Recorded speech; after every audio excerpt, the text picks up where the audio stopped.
Hello दोस्तों, एक बार फिर से स्वागत है आपका हमारे इस YouTube चैनल टूरनो पर। दोस्तों पिछली वीडियो में जहां हम एंजॉय कर रहे थे बांसवाड़ा के खूबसूरत आइलैंड्स में, तो फिर अब चलते हैं इसी के पड़ोसी the city of beautiful hills Dungarpur की ओर।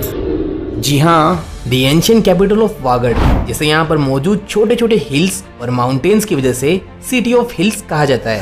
एक सिटी जहाँ पर ऑर्गेनाइज किया जाता है वो भव्य और विशाल आदिवासियों का महाकुंभ। इनफैक्ट यहाँ पर यह है वो प्रसिद्ध पश्चिमी राजस्थान का पवित्र त्रिवेणी संगम। और जरा आप इस बात को समझिए, ये डिस्ट्रिक्ट इंडिया का सबसे पहला पूर्ण आदिवासी साक्षर वाला डिस्ट्रिक्ट भी है। और तो और ये सिटी है तो राजस्थान में, बट गुजरात इसके बिना और ये गुजरात के बिना रह नहीं सकते भाई। हम गुजरात वाले तो डूंगरपुर के बिना जी ही नहीं सकते। यकीन माने दोस्तों, ये राजस्थान की one of the most cleanest cities में से एक है। बस दोस्तों आपसे है एक रिक्वेस्ट, आप इस वीडियो को अंत तक जरूर देखिएगा। शायद आपने इससे पहले डूंगरपुर से जुड़े ऐसे फैक्ट्स कहीं नहीं सुने होंगे। तो शुरू करते इस वीडियो को। मैं हूं सनी और आप देख रहे हैं टूरनो।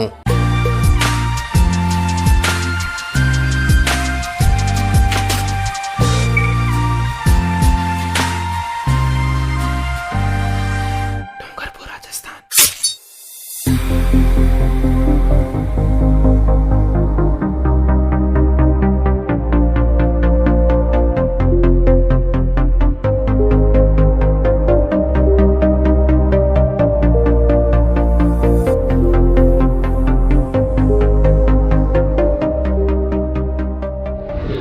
The kingdom of Vagad, the cleanest city, मौजूद है इंडिया के स्टेट राजस्थान के साउथ ईस्ट पार्ट में, जो राजस्थानी कैपिटल जयपुर से 500 किलोमीटर, उदयपुर से 106 किलोमीटर, गुजरात के अहमदाबाद से 180 किलोमीटर, तो वहीं मध्य प्रदेश के रतलाम से 185 किलोमीटर की दूरी पर बसा हुआ है। वेल दोस्तों, डूंगरपुर शेयर करता है अपनी बाउंड्रीज नॉर्थ में उदयपुर, ईस्ट में बांसवाड़ा, तो वहीं वेस्ट और साउथ में गुजरात से।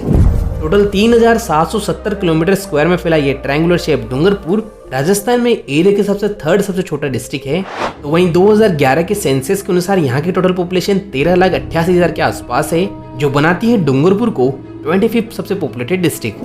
वहीं आपको बताना चाहूंगा, गुजरात के बाद सेकेंड लार्जेस्ट पट्टीदार या पाटीदार कम्युनिटी डूंगरपुर में ही निवास करती है। इसके अलावा यहाँ पर मेजोरिटी भीलों के अलावा राजस्थान में सर्वाधिक डामोर या डोमर जनजाति भी डूंगरपुर के सेमलवाड़ा में ही निवास करती है। इसी के साथ डूंगरपुर राजस्थान का हाईएस्ट, ध्यान दीजिए हाईएस्ट सेक्स रेशियो यानी 994 महिलाओं पर प्रति 1000 पुरुष वाला डिस्ट्रिक्ट भी है। बात करूं यहाँ के इतिहास की, तो एंशिएंट टाइम पर जब डूंगरपुर पर डोंगरिया भील सरदार का राज हुआ करता था, तभी 1358 में मेवाड़ के महारावल सावंत सिंह के छठे वंशज रावल वीर सिंह ने डूंगरिया भील को मारकर यहाँ के बड़ौदा गांव पर कब्जा कर डूंगरपुर शहर की स्थापना की थी। उस वक्त डूंगरपुर और बांसवाड़ा एक ही थे। तभी इनके बाद इनके वंशज रावल उदय सिंह ने 1527 में खानवा के युद्ध में मृत्यु के उपरांत वागड़ साम्राज्य का विभाजन कर दिया था, जिसमें डूंगरपुर मिला इनके बड़े बेटे पृथ्वीराज को और बांसवाड़ा मिला इनके छोटे पुत्र जगमाल को।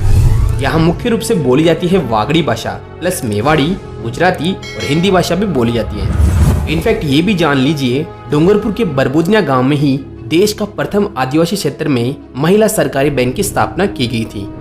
अब जरा इस चीज को देखिए, यह है शुभ वेला पंचांग या पंचांग कैलेंडर, जो डूंगरपुर सिटी में भी प्रकाशित किया जाता है। और ये इतना फेमस है कि इसे इंडिया के अलावा उन 24 फॉरेन कंट्रीज में भी एक्सपोर्ट किया जाता है, जहाँ पर हिंदी की इम्पोर्टेंस और समझी जाती है।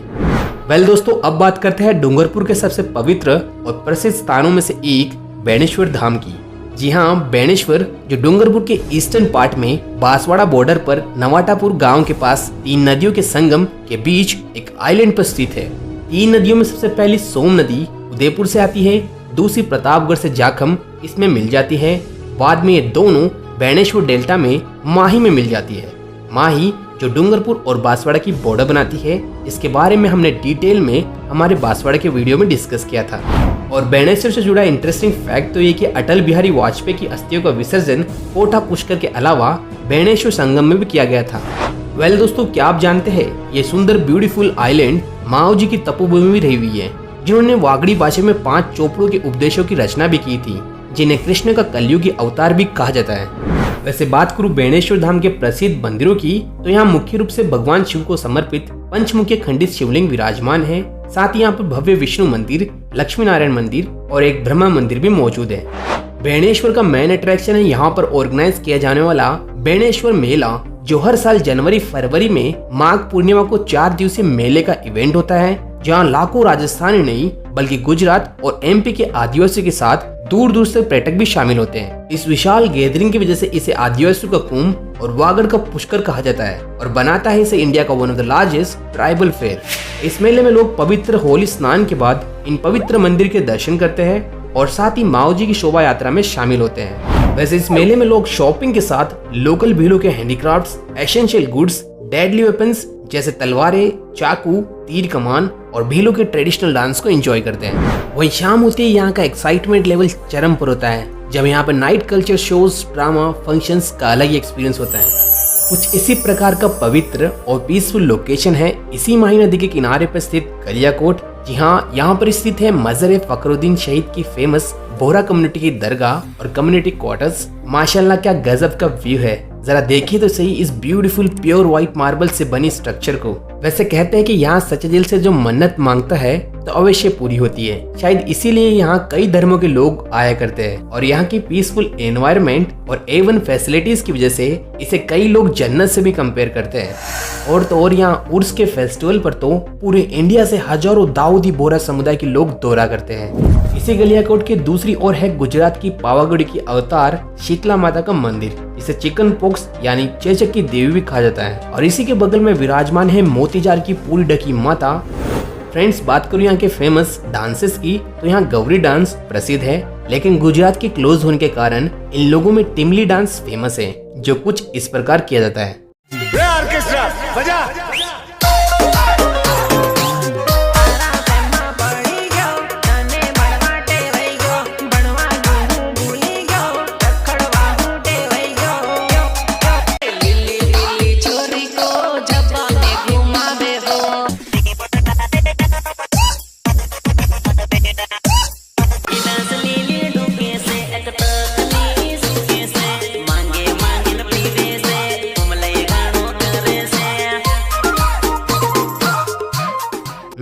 तो ये हुई ना आदिवासी वाली बात। दोस्तों, डूंगरपुर का वन्य जीव है जांगिल और यहाँ मुख्य रूप से लाल लेटेराइट रंग की मिट्टी होती है। इसमें प्रोड्यूस होती है राजस्थान की सर्वाधिक उड़द की दाल और अदरक। प्रोडक्शन से याद आई डूंगरपुर की मिनरल्स की, तो आपको बता दूं डूंगरपुर में राजस्थान का सर्वाधिक फ्लॉस्पर पाया जाता है। यहाँ की मांडो की पाल से जो एशिया की सबसे बड़ी फ्लॉस्पर माइन भी है। इसके अलावा यहाँ पर पाया जाता है ग्रीन मार्बल, स्पेशली यहाँ का पारेवा या परेवा पत्थर, इसे फॉरेन कंट्रीज में भी एक्सपोर्ट किया जाता है। इन सब के अलावा यहाँ पर काफी अच्छी मात्रा में आयरन और lead and zinc, gold, uranium और वोलस्टाइट भी होता है। बात करूँ डूंगरपुर के हैंडीक्राफ्ट्स की तो यहाँ पर सोप स्टोन से तराशे गए रमकड़ा टॉयज और यूटेंसिल्स एंड लाक और लेकर पेंटेड टॉयज प्रसिद्ध है। और यहाँ की गाड़ियाँ RJ12 से रजिस्टर्ड होती है। फ्रेंड्स, कालीबाई राजस्थान की शाक्षता देवी और आधुनिक राजस्थान की एकलव्य के रूप में जानी जाती है। दरअसल हुआ कुछ ऐसा, जब भारत में अंग्रेजों का राज था तब यहाँ सेवा संघ का गठन की वजह से डूंगरपुर में एक पाठशाला खोली गई। उस समय यहाँ के महारावर लक्ष्मण सिंह आदिवासियों की शिक्षा के खिलाफ थे और उन्हें डर था कि वे आगे जाकर उनसे अधिकार मांगेंगे, इसलिए उन्होंने पुलिस और सेना की मदद से यहाँ के सभी पाठशालों को बंद करवाने की सोची। और फिर 19 जून 1947 में डूंगरपुर के पाल गांव में जब ये लोग स्कूल बंद करवाने पहुंचे तो यहाँ के 2 अध्यापक नानाबाई और सेंगाबाई ने मना कर दिया था। उसके बाद नानाबाई को गोली मार दी गई और सेंगाबाई को गाड़ी के पीछे रस्सी से बांध दिया था। तभी 11 वर्ष की वीर कालीबाई ने अपने गुरु को बचाने के लिए रस्सी काट दी थी। इससे गुरु तो बच गए, बट कालीबाई गोली लगने से नहीं बच पाई। कालीबाई के इस गुरु भक्ति और शिक्षा के प्रति समर्पण में डूंगरपुर में कालीबाई का पैनोरमा मनाया गया है। बात करूं डूंगरपुर के फेमस पर्सन्स की तो राज सिंह डूंगरपुर जो क्रिकेटर के साथ BCCI के प्रेसिडेंट रह चुके हैं, भोगीलाल पांड्या जो पद्म विभूषण अवार्डेड है, जिन्होंने 1944 में डूंगरपुर प्रजामंडल की स्थापना की और इन्हें वागड़ के गांधी के रूप में भी जाना जाता है। नाथू सिंह राठौड़ जो इंडिया के लेफ्टिनेंट जनरल रहे हैं, इनका सर्विस पीरियड था वर्ल्ड वॉर 2 और इंडिया पाकिस्तान 1947 बैटल। विजय सिंह के बड़े बेटे महारावर लक्ष्मण सिंह ये Guinness book of world record धारी है। अपने अफ्रीका के जंगलों के शिकार के लिए ये मध्य प्रदेश के विधानसभा अध्यक्ष भी रह चुके हैं और राजपूताना क्रिकेट टीम के कैप्टन भी रह चुके हैं। और इन्हीं के छोटे भाई डॉक्टर नागेंद्र सिंह ये international court of justice the Hague के 2 बार न्यायाधीश यानी जज रह चुके हैं और ये भी पद्म विभूषण अवार्डेड है। और 1972 में इलेक्शन कमीशन ऑफ इंडिया के चीफ भी रह चुके हैं। और लास्ट गौरी भाई, इन्हें कृष्ण भक्ति की वजह से इन्हें वागड़ की मीरा कहा जाता है। इन्होंने वागड़ी भाषा में 600 प्लस अधिक भक्ति पदों की रचना भी की है। अपार्ट फ्रॉम दिस, बात करूँ डूंगरपुर की शान, यहाँ की गैप सागर लेक की, जो डूंगरपुर के हट में मौजूद है। वाकई में दोस्तों यहाँ का सनसेट और सनराइज का गजब का व्यू है भाई। और नाइट में यहाँ की ब्यूटी और भी बढ़ जाती है जब यहाँ के चमचमाते म्यूजिकल फाउंटेन और लाइटनिंग शो आपका दिल जीत लेगी। वैसे इस लोकेशन पे आपको डूंगरपुर की साफ सफाई का पता लग जाएगा। इसका श्रेय जाता है यहाँ के के गुप्ता को। स्वच्छता अभियान में डूंगरपुर ने कमाल करके दिखाया। इसी झील पे बना हुआ है बादल महल, जो 2 मंजिला महल है, जो यहाँ के सुंदर पारेवा पत्थर से बना हुआ है, जहाँ पर आपको बेटी बचाओ के संदेश देखने को मिलते हैं। साथ ही यहाँ पर डूंगरपुर से जुड़ी हिस्टोरिक चीजें और कलेक्शन को भी आप एंजॉय कर सकते हैं। इसी के पास में है प्रसिद्ध श्रीनाथ जी का भव्य और काफी विशाल व्हाइट टेम्पल, जिसमें मुख्य मंदिर के अलावा 52 छोटे छोटे अन्य डेरिया या मंदिर बने हुए हैं। वह यहाँ के पुजारी का कहना है कि यहाँ की श्रीनाथ जी की मूर्ति पूरे एशिया की सबसे बड़ी 500 साल पुरानी श्रीनाथ जी की मूर्ति है। इसी के फुटस्टेप पर एक हिल टॉप है जिसे फतेहगढ़ी कहा जाता है, जहाँ से पूरा डूंगरपुर शहर का और गैप सागर का औसम व्यू मिलता है। वहीं यहाँ का मेन अट्रैक्शन है beautiful garden, Hanuman temple, artificial पानी का झरना, म्यूजिकल लाइटनिंग फाउंटेन और भारत माता का temple. Now look at this beautiful flower garden. यह है डूंगरपुर की बर्ड सेंचुरी, ये भी इसी लेक के इस डायरेक्शन में मौजूद है। वाकई में क्या पीसफुल और शांत लोकेशन है। यहाँ पर आप माइग्रेटरी बर्ड्स और लोकल बर्ड्स को देख सकते हैं, चमचमाता फाउंटेन, बांस से बने हुए वॉच टावर। अब बर्ड्स की बात हो रही है तो यहाँ के नाना भाई चिड़ियाघर को कौन भूल सकता है। जी हाँ, इसी लेक पे बना ये गोल आकार का पार्क, इसमें टॉय ट्रेन के साथ यहाँ पर कई एनिमल्स और बर्ड की स्पीसीज है, जैसे ईमू, पैरट, पिजन्स, टॉर्टॉइस, डक्स, और पास ही में स्थित है एक सुंदर मल्टी स्टोर पक्षी घर, इसमें ना जाने कितने फ्लोर्स है। और इसी गैप सागर लेक के बीच में शानदार बिल्ड क्वालिटी का शिव को समर्पित विजयराजेश्वर टेम्पल है, जो किसी जल महल सा प्रतीत होता है। और लास्ट इसी के पास में स्थित है the magnificent Uday Vilas palace, जो अभी हेरिटेज होटल में तब्दील कर दिया गया है। क्लासिकल राजपूत शैली से बना ये महल, जहाँ का मेन अट्रैक्शन है इस पैलेस के सेंटर में स्थित एक थम्बिया महल। इसमें क्या ब्यूटीफुल पारेवा पत्थर की आर्किटेक्चर की गई है। और एक अमेजिंग फैक्ट बताऊं, इसी महल में है world's only vintage sports bar, यानी डूंगरपुर म्यूज कार म्यूजियम, वो भी बार के साथ, जहां पर इंडिया की दी ओनली 1937 की Australian state 220 royals royal, Lamborghini, Mercedes, Royal Enfield and BMW bikes, vintage jet planes, cannons, generators, hydraulic seat के साथ एक बार और एक गाड़ी वाला पेड़, ये सब इसे यूनिक बनाते हैं। वहीं डूंगरपुर को विरासत में मिला है प्राचीन विशाल जर्जर हालत में जूना महल। ये 2 मंजिला अंडरग्राउंड और 7 मंजिला ऊंचा महल है, जहाँ का की अट्रैक्शन है यहाँ की fresco painting, beautiful Sheesh Mahal, जिनके शानदार मिरर वर्क एंड स्पेशली पारेवा पत्थर की कारीगरी गजब की है भाई। इसी के पास धनमाता पहाड़ी पर बना हुआ है विजयगढ़ फोर्ट, जो डूंगरपुर का सबसे ऊंचा स्थान है।